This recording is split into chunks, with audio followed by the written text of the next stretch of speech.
concerned at the beginning with the distance between what I have to say in English and its translation into Turkish, or the understanding even of my written text in Turkish. So before I begin to read the translations, which make up, I can only read a small part of the paper anyway, I want to make what I hope will be some simpler remarks that our poor translator can catch in more everyday Turkish.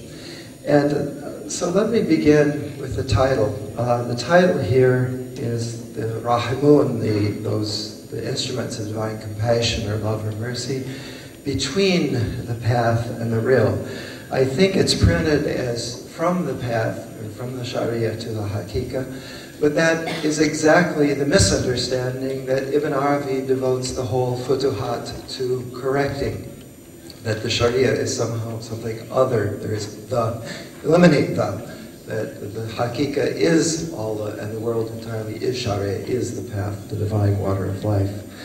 And so what stands between Sharia and Hakika in Ibn Arabi and in reality is walaya. That is the reality of our God's proximity to us and of our veiling and unveiling to the reality of that walaya, that divine guidance through all the ways you'd have to translate walaya as love, guidance, direction, caretaking, compassion. So when you grasp this relation of our life of each soul, the Sharia, to the reality that underlies it, both as goal but also more importantly as source and context of all our life, then we can really begin to appreciate how everything that happens in life is part of this reality of walaya. And that, for me, when I was writing doing a seminar last fall on the chapters that are the core of this paper, I was stunned, as I always am when I come back to Ibn Arabi, to discover that something I not only totally knew, but something in this case that really makes sense of all of the Fütühat. In each fasla, the 6 sections, the 6 fusul of the Fütühat, Ibn Arabi has 2 chapters which are particularly devoted to Sharia and Hakika, or 2 sections at least within each fasla. And they become kind of like compasses or lighthouses that help to make sense of this structure of the entire Fütühat. But so again, before I start reading just a few of these glimmers, these lawaya, these sort of flashes from these particular chapters, I won't get very far anyway in the limited time we have today. I was looking for an image that would convey, you know, when my colleague Dr. Pazuki yesterday was running short in time, you'll notice he started quoting Rumi and Shabistari, because poets can take hundreds of pages of something like the Fütühat and express it in a single poetic image. Of course, if you really want to understand it, especially in terms of scripture, you have to go back to Ibn Arabi and interpret and contextualize in prose, if you will, in a very mystical prose, what the poets say in very simple images. But so before I go into this role of the Rahimun, well, let me say one more thing, is Ibn Arabi is not made, and this is very important for those of you who are perhaps encountering Ibn Arabi for the first time, or getting beyond the familiar text of the Fusus to begin to explore the depths of the Fütühat. You might think, I've been reading and studying this for 30 years with many of the greatest teachers and authorities, and you might think it would get easier. In my experience, it doesn't get easier to read Ibn Arabi, it gets harder. When I was reading it in the seminar, I would have to read it 2 or 3 times before the class. We would go to the class, we'd read it very closely, word by word, trying to translate it just for understanding.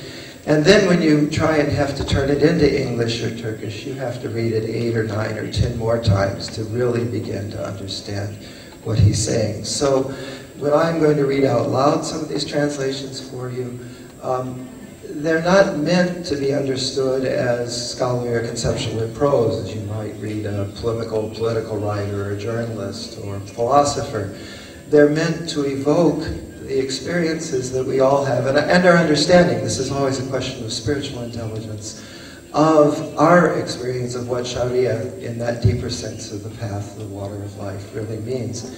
And the best way to do that is to read small bits of these translations with other people and discuss, to actually share one's understanding. I just took these translations down to a Sufi group gathering in New York about a month ago, And I read the one story, which is the first one I'm going to read, and we spent 3 hours of some of the most intense sharing and storytelling that I've ever experienced, just with the experiences that were evoked by that one story in Ibn Arabi. So that's, I can't emphasize that too much for those of you who think Ibn Arabi is difficult or whatever. If you don't take it and take it as just as you would any other poetic text and really share the experience and understanding of other people, every person has something to contribute to this process by which we cease to be the blind man and the elephant and actually begin to perceive the elephant. Immediately realized that what this image was about was perceiving that from within this dunya we see these differences. We fail to see what's essential, which is the ruh, the wind that fills all those sails, that is the hakika.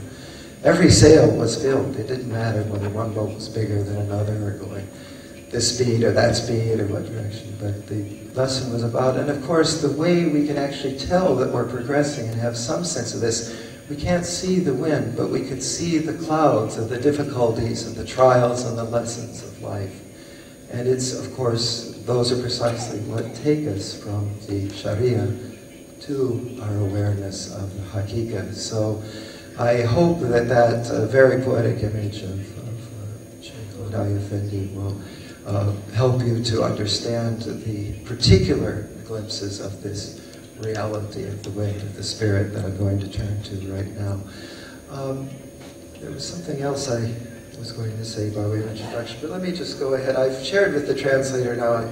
Also, so for people where my English might be too fast or you might have trouble with English for the Turkish audience, I distributed 25 copies of the translations that I hope made their way among the Turkish people who've come to the crowd, and we're on Roman numeral 2. And almost all of this is translation from Ibn Arabi. In each case, I just give a paragraph of introduction.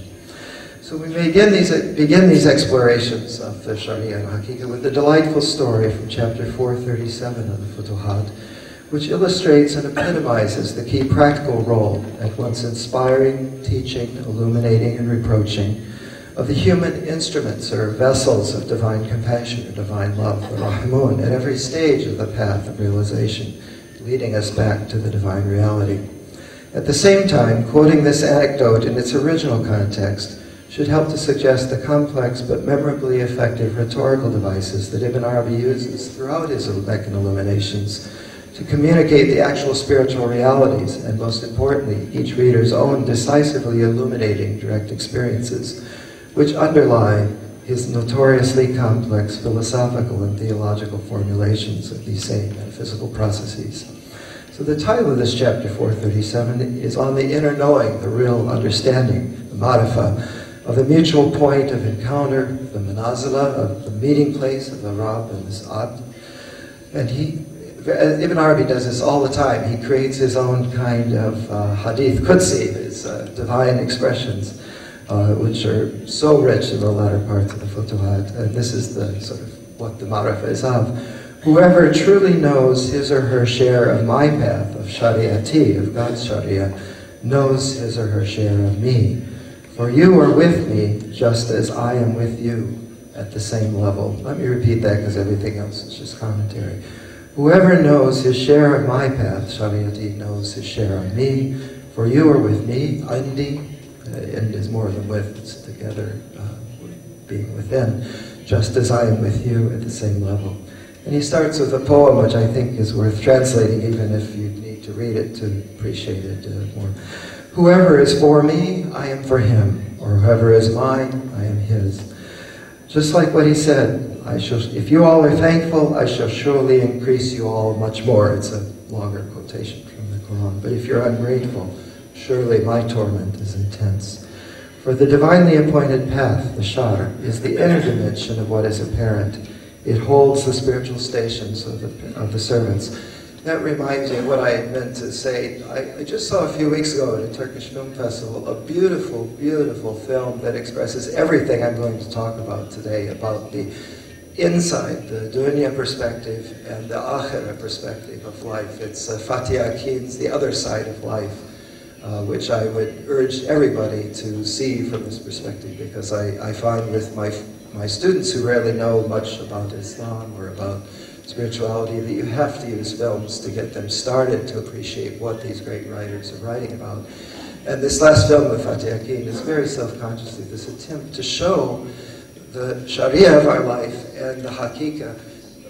You're shown the visible world of the dunya, but you're given the keys to realize eventually that you're watching it from God's perspective, the perspective of the divine love and compassion, which is holding these characters as they go throughout the film. And it's Ibn Arabi in a nutshell, so if you get a chance, I don't know the Turkish title, but it's something like The Other Side of This Life. Go on with the poem. He makes use of the creation of kaun, of existence, just as it serves him, with no increase. The contrast here is between other creatures and human beings. But whoever fulfills his covenant with God, that whoever can become insan, surely he, God, is the fulfiller of all covenants. So his is the descending toward us, through the names, through all of creation, while ours, or our perfection, our kamal, is the very act of ascending toward him through our actions. For he is the all-preserving, the all-witnessing. So he reserved specially for us the joy of unveiling and the joys of witnessing him. So then he begins, as Ibn Arabi usually does, with the ayah. God said, so you all remember me so that I may remember you. And he doesn't put as part of the same verse, and be thankful to me and do not be ungrateful to me. And here's the story, he says, to illustrate that. I saw someone asking a person, begging him, and you see this wherever you are, wherever they're beggars, for God's sake and because of your reverence for God, give me something. And there was with me a righteous servant, an Abd Saleh called Mudawar, from somewhere in Spain. So the fellow who was being begged of opened up his purse, filled with big and small silver coins, and he began to look for the smallest piece of silver in the kind of tin kurush. Then that righteous servant said to me, do you know what he's looking for? Tell me, I replied. He's looking for his price in God's eyes and his real worth, he explained. So whenever he brings out a big piece of silver, he says, with the tongue of his spiritual state, Subhanahan, we aren't worth that much with God. So then that person brought out the tiniest coin he could find and gave it to the beggar. Now surely God described himself as jealous, as being, this is a hadith, God's khairat, although he knew that most of his servants would devote the abundance of their wealth and their dearest possessions for the desires of their carnal souls, their nafs, and their earthly aims. So whenever most of them give something for God's sake, they would only give a dry crust, a penny, a threadbare cloak, and the like. The many and the majority of them are like that. So when the day of rising comes and God brings forth, without anyone still seeing, all that his servant gave away for his sake, for God's sake, which him his servant, and God also brings forth what that servant has given away for other than God's sake, then he says to him, O my servant, isn't all of this my blessing which I bountifully bestowed upon you? So what did you give away to those who begged of you for my sake? Then the servant points to that trifling, paltry thing, like the penny in the opening story. And God asked the servant, so where is all that you gave for the desire of your carnal soul? And the servant points to the abundant bulk of his other possessions. Then God says, aren't you ashamed before me to come and meet me like this, when you knew all along that you would come to stand before me, and that I would oblige you to confirm what you have accomplished? So how immense is that servant's embarrassment and humiliation. But that's only the beginning of the story. Listen to what Ibn Arabi says next. But then, after that, God will say to that servant, I've already forgiven you at the request, or through the prayer of that beggar, because of his rejoicing with the little that you did give to him. And I have caused that to increase many times over, while all that you gave for the desire of your carnal self has disappeared. And notice this isn't about, the lesson here isn't about getting off the hook by what he gave. It's about the way immeasurable consequences of our smallest acts of caring, of mercy, of attention to those who we somehow sense need that particular divine glance. Then God brings forth, verily I have taken what you gave freely as charity, what you gave as sadaqah, and increased it many times over. And of course, again, the increase here isn't just some kind of phantasmic imagined reward in some other life. It's the actual impact of our acts of charity as they ripple out in these immense ripples and waves throughout life, of which we only are given the grace to see a tiny bit now and then. So then God brings that before the witnesses at the judgment.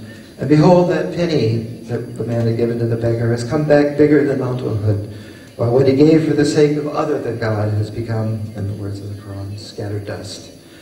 So God said, God wipes out wrongful accumulation, riba, while he increases many times over the acts of sadaqah, of free given charity. But as for the true knowers of, by, and through God, even the least of them is great, and nothing is more immense than the great ones among them, among the awliya.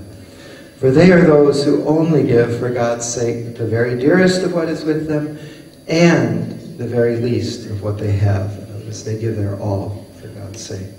For all of them, everything they are is for God, just as everything they have is for God. The true servant and everything he possesses belongs to his master. Just one more paragraph from this same chapter. For the true knower at every breath, at every instant, is turning back or returning to God in regard to all the actions emanating from him, both with the divinely prescribed turning, the tawbah mashru'ah, and with a real inner turning, a tawbah hakikiyah. The prescribed outward turning is his turning away from whatever is opposed to God's purposes, while the inner, real turning is his being free and absolved from any reliance on any illusory personal power or strength, to relying entirely on God's power and strength. So the true knower is continuously standing between these two turnings, in this realm of spiritual responsibility, of taklif, and in this lower life, this dunya. Next, to go on to how we join the Rahimun. Next, we turn to Ibn Arabi's summary in chapter 559, where he has these wonderful summaries of each of the 560 chapters of the Fütühat, of the essential inner meaning, the sir of chapter 339, which is about the inner knowing of the way station, of the kneeling, of the path of the Sharia before the Hakika.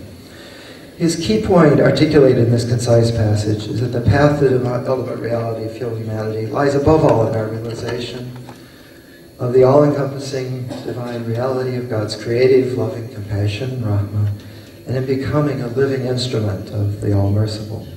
Here, at the very end of the Fütühat, and just before his immense concluding chapter on spiritual ethics, the Sheikh pointedly contrasts his distinctive guiding focus on the centrality of compassion or love with the widespread popular Sufi notions of their spiritual perfection, what they call the process of takhalluq ba'akhlaqullah, or taking on the character traits and qualities of lives, as a kind of item-by-item acquisition or gradual performance of a long list of separate spiritual virtues and divine qualities.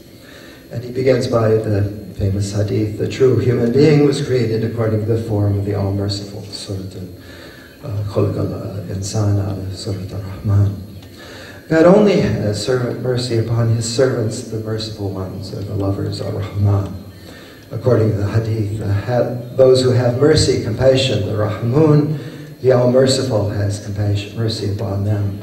So have mercy, this is still quoting the hadith, so have mercy or be compassionate with those who are on earth, so that the one who is in heaven will have mercy upon you all. Ibn Arabi explains this hadith by saying that kinship, or the rum, ar-Rahim, is a branch of the divine name, ar-Rahman, the All-Merciful. And the All-Merciful is the form according to which the fully human being, insan, was created. Keep in mind the distance from our basharic state to what he means by insan. So whoever connects or puts into practice that kinship, that is, whoever becomes a living mirror of the Rahman, becomes one of the Rahimun, attains already the ultimate goal of true and full humanity. And that person is the actual reality of that attainment. But whoever cuts off that kinship, cuts off our relation of rahmah to all other creatures, is likewise the actual reality of that breaking off from God. So the All-Merciful is what separates, to begin with, that Adamic form of insan through our creation.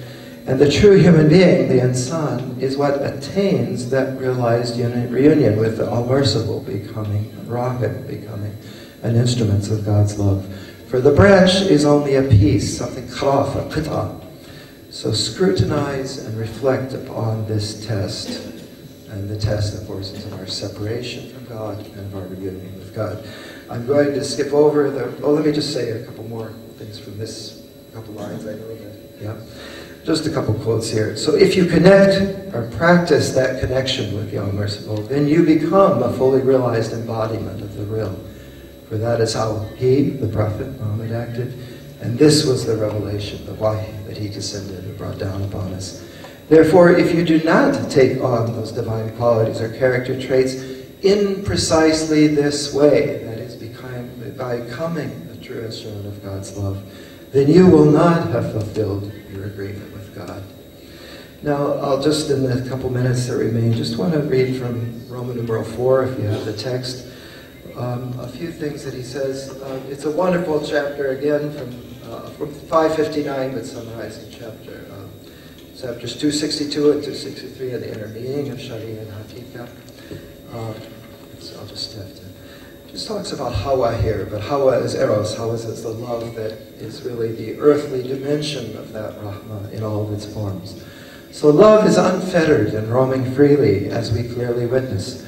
Love leads whoever follows it astray from the pathway of God, but not from God. Since it pervades the whole entirety of God's dominion, it is in God's hand in all its forms. It's in the Malakut fi Yadillah. If the matter, al-amr, the divine order, were not thus, God would have harmed it. For if the ruler were not seeking that order by veiling his presence in all creation, then it would not be veiled. But God is in the being, in the actual existence, a very existent thing. So that love has unfettered freedom and open permission, and it has a key for every door. And he is the one who rules over its opening, its fat, which is why he is called the opener of Fatah. Its ruling power, its sultan, is in both this world and the next, though it becomes fully manifest in the resurrected state, in al-Hafirah. For that love for the people of blessedness is not a losing turn, nor is it a fruitless trade, since there, in the life of this world and the next, for you all is whatever your souls desire. And desire, shahwa here, is nothing other than that love. So whoever has loves has already fallen, and hawa faqad hawaya, which is why they say of the madly passionate lover, the ashik, that there is no way to reach him, even if he's gone astray from the way. So from that most manifestation of self-revealing at the moment of unveiling, the minds and intellects go away, so that this unveiling is for God's friends, and His lovers, and His knowers.